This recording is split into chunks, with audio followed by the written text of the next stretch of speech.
Assalamualaikum warahmatullahi wabarakatuh. Kami dari kelompok 2 ingin mempresentasikan hasil analisis laporan keuangan dari perusahaan bidang kesehatan. Langkah baiknya saya memperkenalkan anggota kelompok kami terlebih dahulu. Yang pertama ada Alma Ardia Pramesti, ada Iken Krismayu, ada saya sendiri Mutiara Putri Ananda, ada Syafina Putri Maharani, ada Tiara Dwi Puspita, dan ada Zarani Denisa Pramesala. Dan materi utama yaitu analisis horizontal.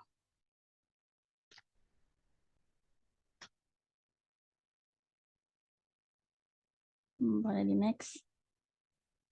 Oke, analisis horizontal yaitu adalah teknik untuk mengevaluasi serangkaian data laporan keuangan selama periode waktu tertentu. Untuk menghitung analisis tersebut diperlukan laporan keuangan tahunan. Dan laporan keuangan tahunan ini datanya diambil dari web IDX. Yang pertama itu ada aset lancar. Nah, jumlah aset itu dihitung dari jumlah aset lancar ditambah jumlah aset tidak lancar. Jadi jumlah aset pada tahun 2021 yaitu 4.068.970 dan pada tahun 2022 4.081.442. Boleh di scroll ke bawah.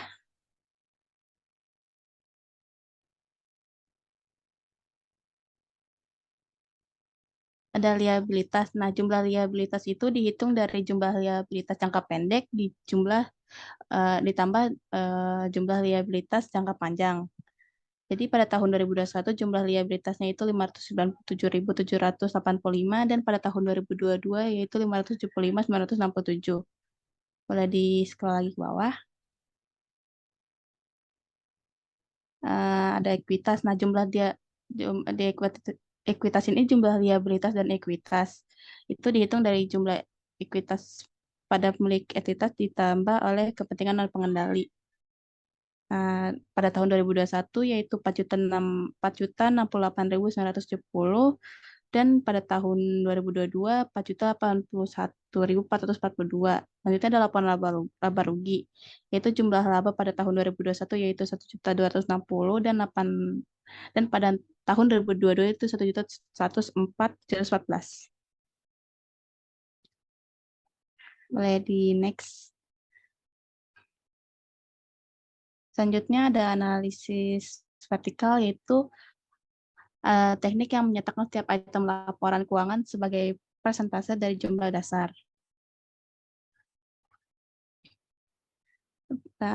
Untuk menghitung jumlah aset yaitu sama kayak sebelumnya, itu jumlah aset lancar ditambah jumlah aset tidak lancar yang menghasilkan pada tahun 2021 yaitu 4.068.970 dan pada tahun 2022 4.081.442. Boleh scroll lagi.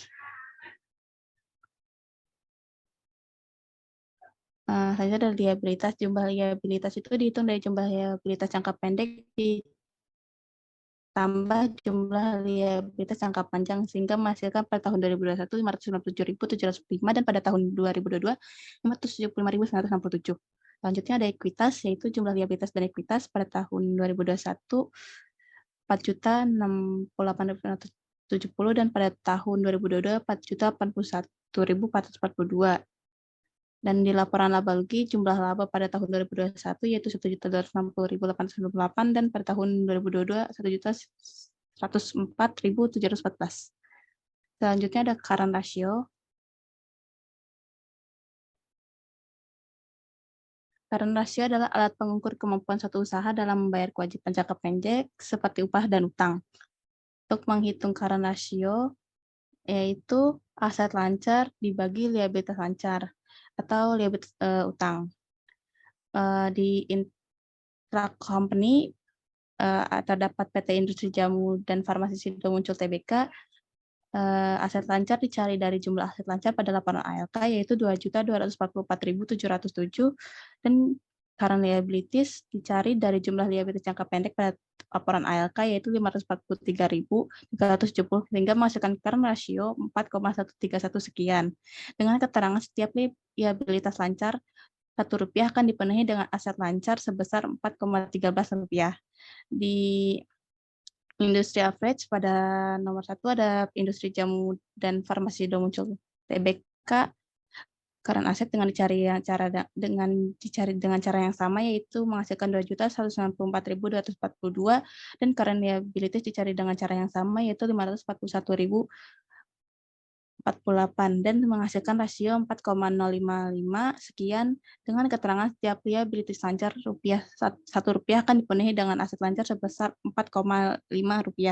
Dan pada yang kedua ada Polida Widya Usaha Tbk dengan current asset dicari dengan cara yang sama, yaitu 1.464.980, dan current liabilities dengan dicari dengan cara yang sama menghasilkan 224 hingga menghasilkan current rasio 6,36 sekian.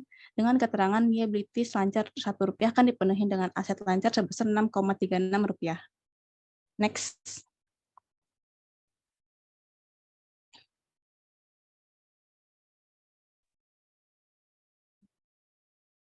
Oke, yang selanjutnya itu ada acid test ratio atau quick ratio. Di sini quick ratio atau rasio cepat itu lebih ketat dalam mencerminkan kemampuan perusahaan memenuhi liabilitas lancar atau hutang lancar. Hal ini disebabkan karena unsur aset lancar yang kurang liquid seperti persediaan barang dan biaya dibayar di muka dikeluarkan dalam perhitungan. Berikut ini terdapat rumus dari quick ratio. Quick ratio sama dengan current asset dikurang buka kurung inventories ditambah prepayments tutup kurung dibagi current liabilitas atau aset lancar dikurang buka kurung persediaan ditambah biaya dibayar di muka tutup kurung dibagi liabilitas lancar. Selanjutnya itu di sini perhitungannya itu terdapat intracompany dan industri average. Untuk intracompany tahun 2021, di sini ada PT Industri Jamu dan Farmasi Sidomuncul Tbk. Untuk akun aset atau aset lancarnya itu dicari atau didapat dari jumlah aset lancar pada laporan ALK sebesar Rp2.244.707. Untuk inventorisnya atau persediaannya itu didapat dari jumlah persediaan pada laporan ALK sebesar Rp454.810. Untuk prepayments atau biaya dibayar di muka itu didapat dari uang muka lancar atau keterangan dibayar di muka pada laporan ALK itu sebesar Rp0. Untuk current liabilitas atau utang lancar itu didapat dari jumlah liabilitas jangka pendek pada laporan ALK yaitu sebesar Rp543.370. Dan untuk current ratio atau rasio lancar sendiri itu didapat dari current asset dikurang dalam kurung inventories ditambah prepayments dibagi current liabilitas dengan hasil 3,29 sekian. Dan selanjutnya untuk industri average atau perbandingan 6 perusahaan pada tahun 2022, ini kita ambil contoh 2 perusahaan saja, yaitu ada PT Industri Jamu dan Farmasi Sidomuncul Tbk. Untuk current asetnya sebesar Rp2.194.242, inventorisnya sebesar Rp542.624, untuk prepayments-nya sebesar Rp1.653, dan untuk current liabilitasnya itu sebesar Rp541.048. Untuk current rasionya sendiri itu sebesar 3,049 sekian. Untuk PT Prodia Widya Husada Tbk, current asetnya sebesar Rp1.464.980, inventorisnya sebesar Rp45.168, prepayment-nya sebesar Rp6.149, current liabilitasnya sebesar Rp230.224. Untuk current rasionya sendiri itu sebesar 6,104 sekian. Untuk perusahaan lainnya itu caranya sama saja seperti sebelumnya. Next.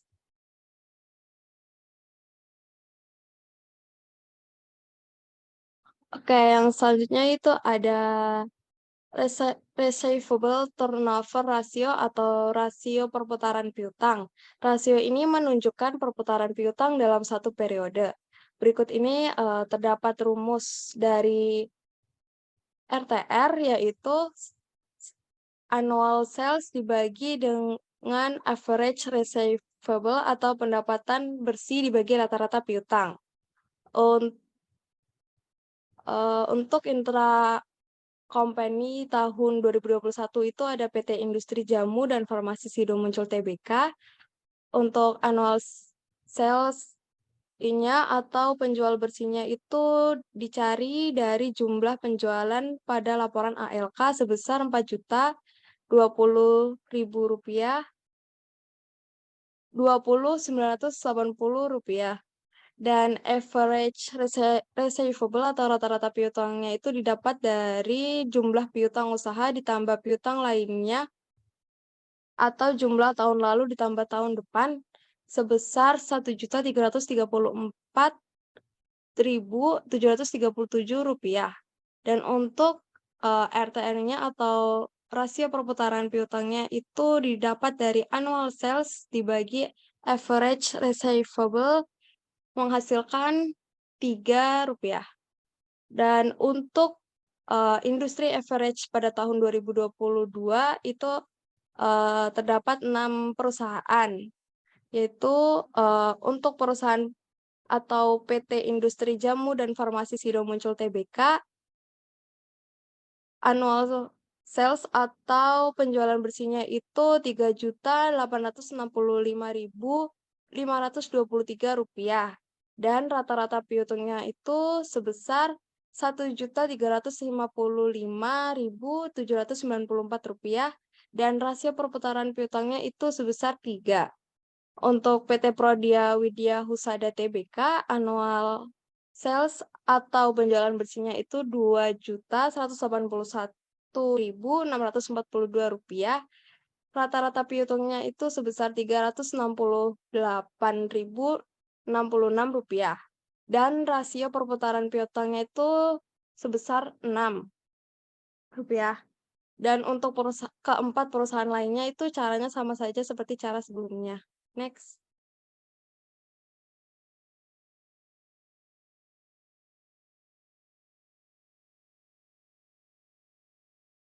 Oke, selanjutnya ada inventory turnover ratio atau ITR atau rasio persediaan perusahaan. Rasio ini merupakan rasio yang mengindikasikan efisiensi perusahaan dalam memproses dan mengolah persediaan. Rasio ini menunjukkan berapa kali persediaan barang dagangan diganti atau diputar dalam satu periode. Berikutnya ada rumus dari ITR, yaitu cost of goods sold dibagi average inventory atau harga pokok penjualan dibagi dengan rata-rata persediaan. Untuk intracompany tahun 2021, yaitu PT Industri Jamu dan Farmasi Sido Muncul Tbk, harga pokok penjualannya itu sebesar Rp1.734.948 dicari dari jumlah beban pokok penjualan pada laporan ALK. Dan untuk rata-rata persediaannya itu sebesar Rp382.144 itu didapat dari jumlah persediaan lancar 2 tahun atau tahun lalu ditambah tahun setelah lalu dibagi 2 pada laporan ALK. Nah, untuk rasio perputaran persediaan itu sebesar 5 didapat dari harga pokok penjualan dibagi rata-rata persediaan. Untuk industri average pada tahun 2022 ini, PT Industri Jamu dan Farmasi Sido Muncul Tbk, HPP-nya itu sebesar Rp1.702.910 rata-rata persediaannya itu sebesar Rp498.717 dan rasio perputaran persediaannya itu sebesar 3. Sedangkan untuk PT Prodia Widya Husada Tbk, HPP-nya itu sebesar Rp854.535 dan rata-rata persediaannya itu sebesar Rp45.855 dan rasio perputaran persediaannya itu sebesar 19. Next.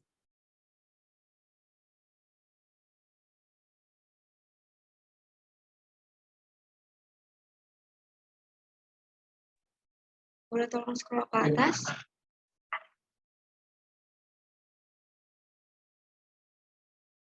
Ya, profit margin dibagi menjadi dua macam, yaitu ada gross profit margin dan net profit margin. Gross profit margin atau GPM adalah rasio yang menggambarkan persentase laba quarter yang dihasilkan oleh setiap pendapatan perusahaan. Rumus dari GPM yaitu gross profit dibagi revenue atau laba quarter dibagi pendapatan. Di tahun 2021, Indra Company yaitu PT Industri Jamu dan Farmasi Sidomulyo Tbk dengan gross profitnya sebesar Rp2.286.032 yang didapat dari jumlah laba bruto pada laporan ALK. Untuk revenue atau pendapatan sebesar Rp4.020.980 yang didapat dari jumlah penjualan dan pendapatan usaha pada laporan ALK, sehingga menghasilkan GPM persentase GPM sebesar 56,85%. Dengan keterangan setiap penjualan atau pendapatan Rp100 akan mampu memberi laba kotor sebesar Rp56,85. Selanjutnya, membandingkan intercompany tersebut dengan industri average yang terdiri dari 6 perusahaan sektor kesehatan sejenis di tahun 2022, yaitu ada PT Industri Jamu dan Farmasi Sidomulyo Tbk, PT Prodia Widya Husada Tbk, Kalbe Farma Tbk, PT Siloam International Hospitals Tbk, PT Medica Loka Hermina Tbk, dan PT Soho Global Health Tbk. Pada PT di sini dihitung dengan cara yang sama dan saya akan menjelaskan dua perusahaan saja sebagai contoh perhitungan, yaitu ada PT Industri Jamu dan Farmasi Sidomulyo Tbk dengan gross profit atau laba bruto sebesar Rp2.162.613 yang didapat dari jumlah laba bruto pada laporan ALK. Untuk revenue atau pendapatan sebesar Rp3.865.523 yang didapat dari jumlah penjualan dan pendapatan usaha pada laporan ALK, sehingga menghasilkan persentase GPM 55,95%. Dengan keterangan setiap penjualan atau pendapatan Rp100 akan mampu memberi laba kotor sebesar Rp55,95. Sedangkan pada PT Prodia Widya Husada Tbk tahun 2022, gross profit atau laba bruto sebesar Rp1.327.107 yang didapat dari jumlah laba bruto pada laporan ALK. Untuk revenue sebesar Rp2.181.642 yang didapat dari jumlah penjualan dan pendapatan usaha pada laporan ALK, sehingga menghasilkan GPM sebesar 60,83%. Dengan keterangan setiap penjualan pendapatan atau pendapatan Rp100 akan mampu memberi laba kotor sebesar Rp60,83. Untuk menghitung perusahaan sejenis lainnya, tinggal mengikuti saja langkah-langkah yang sebelumnya sudah dijelaskan. Boleh tolong scroll ke bawah. Jenis profit margin yang kedua yaitu net profit margin adalah cerminan kemampuan manajemen perusahaan dalam menghasilkan laba neto dari setiap penjualannya. Rumus NPM yaitu net profit dibagi revenue atau laba bersih dibagi pendapatan. Dan di tahun 2021, intracompany itu PT Industri Jamu dan Farmasi Sidomulyo Tbk dengan revenue sebesar Rp4.020.980 yang didapat dari jumlah penjualan dan pendapatan usaha pada laporan ALK. Untuk net profit atau laba bersihnya sebesar Rp1.260.898 didapat dari jumlah laba atau rugi pada laporan ALK sehingga menghasilkan persentase NPM sebesar 318,90%. Selanjutnya, membandingkan intrakompani tersebut dengan industri operasi tahun 2022 yang terdiri dari 6 perusahaan sektor kesehatan dan sejenis. Caranya masih sama, yaitu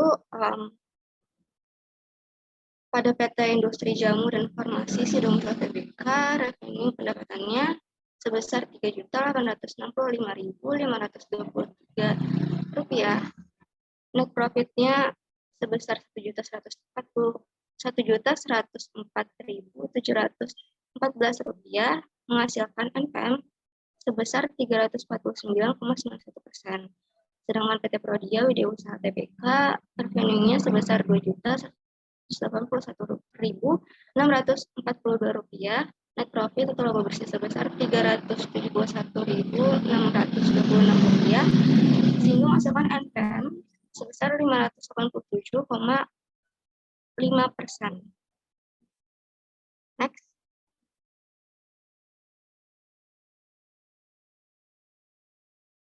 Selanjutnya, asset turnover or total asset turnover ratio atau TATO.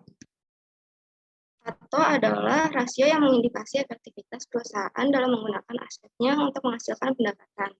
Rumus TATO adalah net sales dibagi total aset. Di tahun 2021, intrakompaninya yaitu PT Industri Jamu dan Farmasi Sidomukro Tbk dengan net sales atau penjualan bersih sebesar Rp4.020.980. Rp4.020.980 ini dapat dari jumlah penjualan dan pendapatan usaha pada laporan ALK.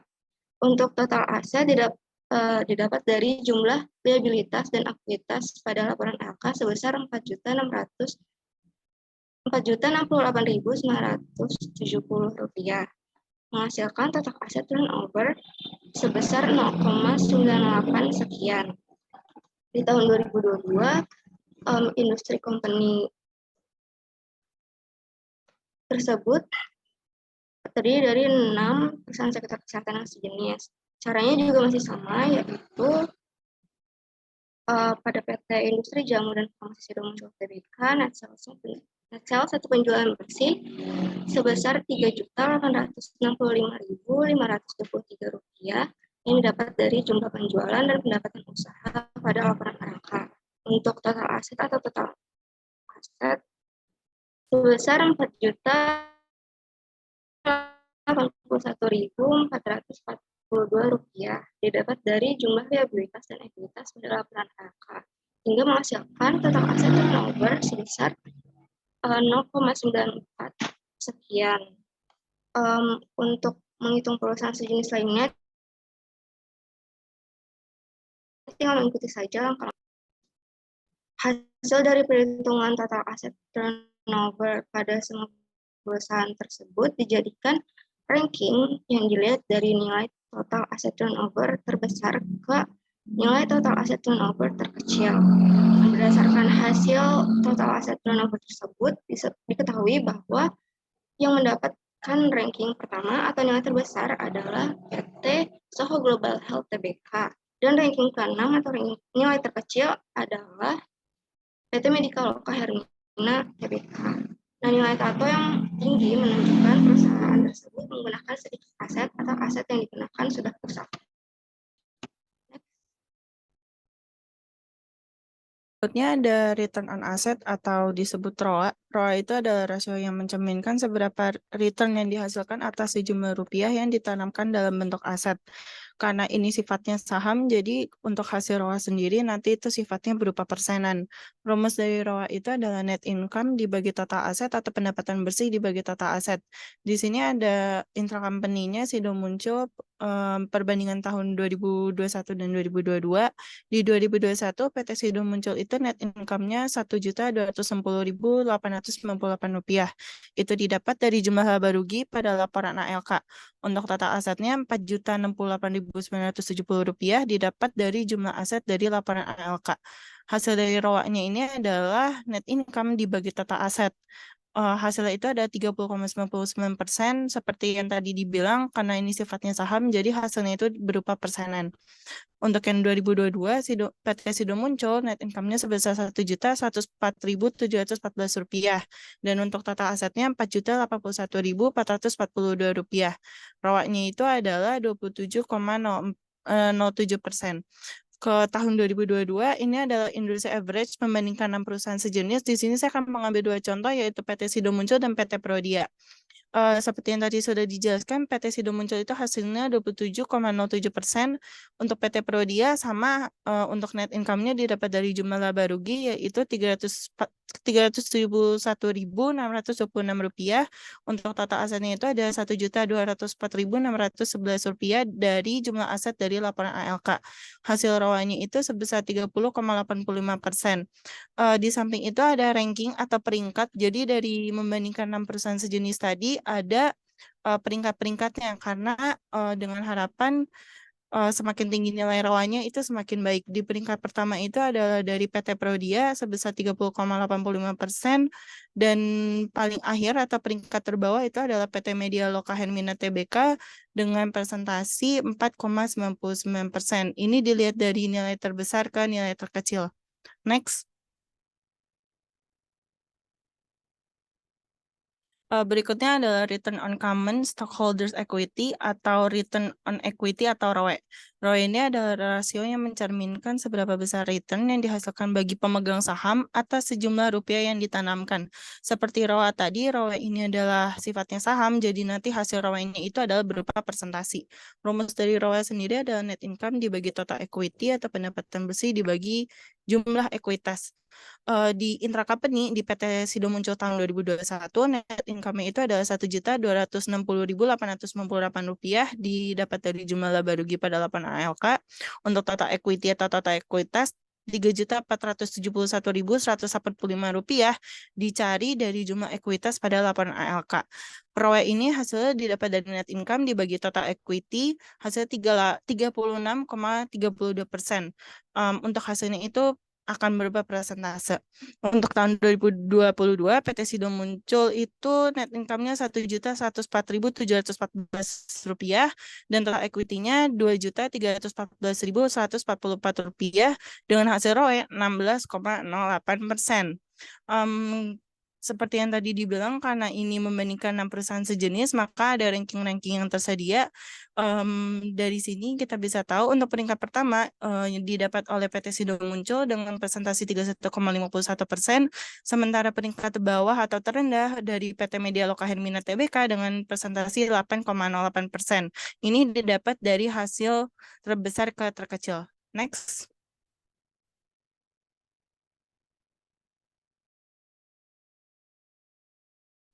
Selanjutnya ada earning per share. Earning per share adalah hasil perhitungan dari laba bersih perusahaan dibagi dengan jumlah saham yang beredar. Investor bisa menghitung earning per share saham perusahaan secara manual berdasarkan laporan keuangan kuartal atau tahunan. Setelah itu, investor juga bisa memanfaatkan data yang ditampilkan pada platform trading saham. Dalam platform tersebut biasanya ditampilkan nilai EPS saham tahunan. Jika tahun ini masih berjalan, maka perhitungan earning per share adalah berasal dari data periode sebelumnya. Nah, untuk yang pertama ada perusahaan utama yaitu PT Industri Jamu dan Farmasi Sido Muncul Terbuka. Untuk net income-nya didapat dari jumlah laba melalui laporan laba rugi yang bisa dicari melalui finance.yahoo.com. Untuk nominalnya ada 1.260.898.000.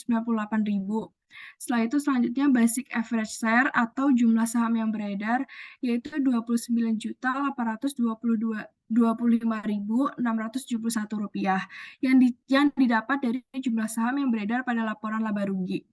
Selanjutnya mendapatkan IPS-nya 42,275 sekian. Nah, yang selanjutnya dibandingkan dengan 5 perusahaan yang sejenis. Saya akan mengambil contoh dari PT Industri Jamu dan Farmasi Sido Muncul Terbuka. Untuk caranya masih sama. Net income-nya yaitu 1.104.714.000. Dan selanjutnya ada basic average-nya yaitu 30 juta dan mendapatkan IPS 36,82 sekian. Selanjutnya ada PT Prodia Widya Usaha Terbuka dengan net income-nya 371.064.700 dan basic average-nya 93.7.500 dan mendapatkan IPS 396,42 sekian. Nah, IPS ini diambil dari net income common stockholder dibagi dengan basic average share atau laba dibagi dengan jumlah saham yang beredar. Selanjutnya ada price earning ratio. Jadi price earning ratio ini adalah gambaran mengenai rasio harga saham perusahaan dan keuntungan atau laba yang dihasilkan oleh perusahaan tersebut. Nah, price earning ratio ini bisa digambarkan sebagai harga saham dibagi dengan earning per share atau EPS, sehingga untuk setiap lembar saham, price earning ratio ini menunjukkan bahwa harga saham saat ini setara dengan berapa kali laba bersih selama setahun. Nah, yang pertama ada perusahaan utamanya yaitu PT Industri Jamu Farmasi Sido Muncul Terbuka dengan stok price-nya 865 dan EPS-nya tadi 42,275 sekian dan mendapat price earning ratio-nya 20,460 sekian. Nah, stok price ini dicari dari harga saham penutupan pada tahun jurnal atau website resmi masing-masing perusahaan. Dan IPS-nya dicari dari perhitungan IPS yang sebelumnya. Untuk PR-nya ini didapat dari stock price dibagi dengan IPS atau harga saham dibagi dengan IPS. Selanjutnya untuk 5 perusahaan pembanding, saya akan memberi 2 contoh, yaitu yang pertama ada Industri Jamu dan Farmasi Sido Muncul Terbuka dengan stock price-nya 755 dan IPS-nya 36,8238 dan price PR-nya 20,503 sekian. Dan untuk Prodia Widya Husada Terbuka yaitu stock price-nya 396,2 dan IPS-nya 396,42 sekian dan mendapatkan PR-nya 0,99 sekian.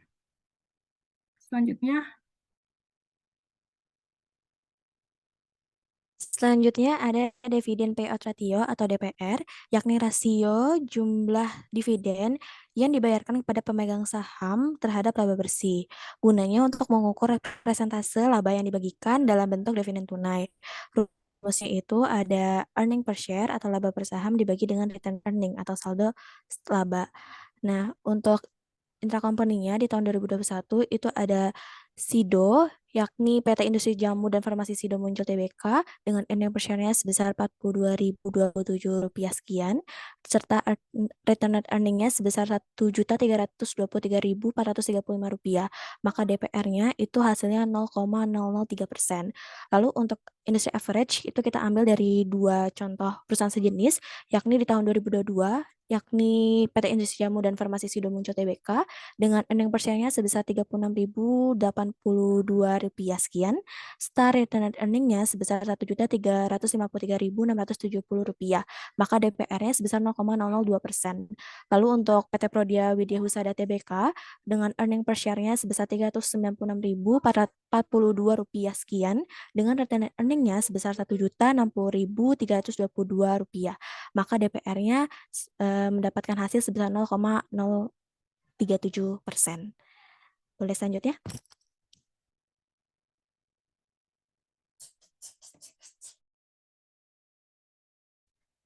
Oke, selanjutnya itu ada DAR atau Debt to Total Asset Ratio. Jadi rasio yang digunakan untuk mengukur jumlah aset yang dibiayain oleh hutang. Jadi ini untuk mengukur persentase total aset yang disediakan oleh kreditur. Nah, pada rasio ini penting untuk melihat solvabilitas perusahaan atau kemampuan menyelesaikan segala kewajiban dalam jangka panjang. Nah, rumusnya itu ada total debt atau utang dibagi dengan total aset. Nah, contohnya pada intracompany tahun 2021 di PT Industri Jamu dan Farmasi Sido Muncul Tbk, total debt-nya sebesar Rp597.785 dibagi dengan total aset itu Rp4.068.970, maka DAR-nya sebesar 14,69%.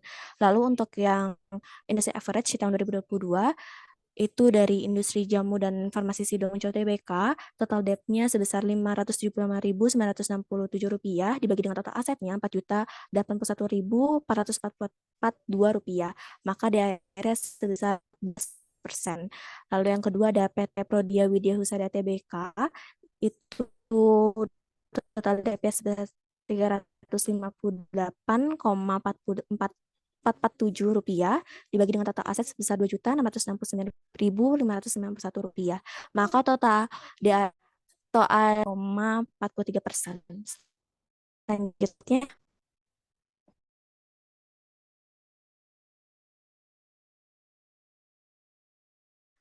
Selanjutnya ada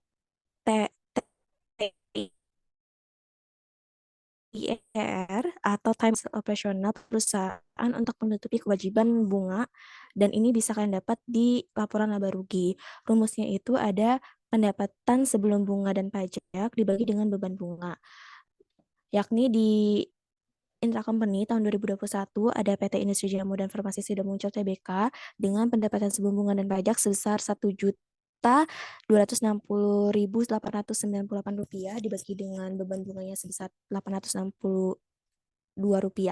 Maka hasil TIR-nya itu sebesar 1.462,7 sekian, dengan keterangan setiap Rp1 biaya bunga ditutupi oleh 1.462,75 hasil operasional perusahaan.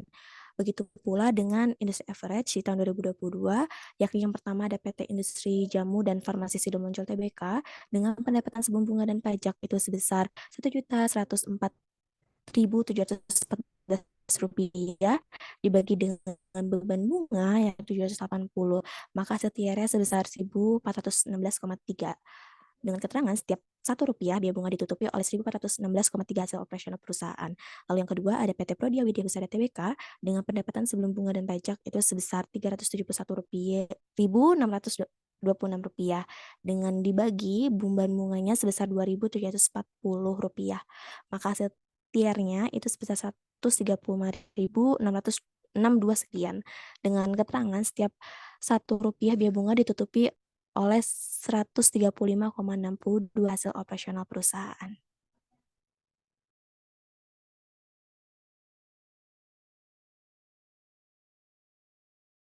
Oke, sekian presentasi dari kelompok kami mengenai ALK di bidang kesehatan. Mohon maaf apabila ada kesalahan kata maupun kalimat. Sekian, terima kasih. Wassalamualaikum warahmatullahi wabarakatuh.